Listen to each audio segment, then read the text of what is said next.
विद्यार्थी मित्रांनो, आज आपण जे एक्झाम्पल पाहणार आहोत ते समीकरणावर डिपेंड आहे. समीकरण तयार करता आलं अशी उदाहरणं आपण सहज सोडू शकतो. चला पाहूया आपण. एका संख्येचा ती संख्या आपण x मानणार आहोत. 1/6 भाग x चा 1/6 भाग गुणिले करायचा असे भाग आले का? 6 ने वाढवल्यास +6 केले आपण. मिळणारी संख्या ही नेहमी लक्षात ठेवा, हा ही हे शब्द आला का बरोबर चिन्हाचा वापर करायचा आणि मग पुढे समीकरण तयार करायचं.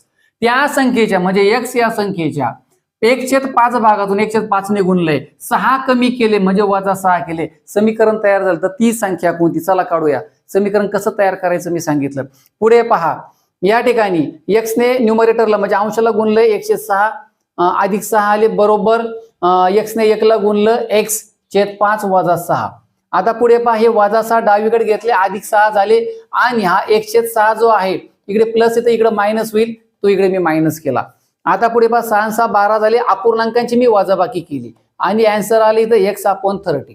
ही वजाबाकी कशी करायची इथे थोडक्यात मी तुम्हाला दिलेलं आहे. 30 याला डिवाइड इकडे मल्टिप्लाय होईल, x चा आन्सर आला 360 म्हणजे ती संख्या होती 360. पर्याय क्रमांक 2. तुम्हाला टॅली करायचं असेल तुम्ही टॅली करून पहा, या ठिकाणी 360 टाकून पहा, दोन्ही साईड सेम मिळतील. व्हिडिओ आवडला असेल तर नक्की सबस्क्राईब करा, लाईक करा, शेअर करा. Thank you for watching.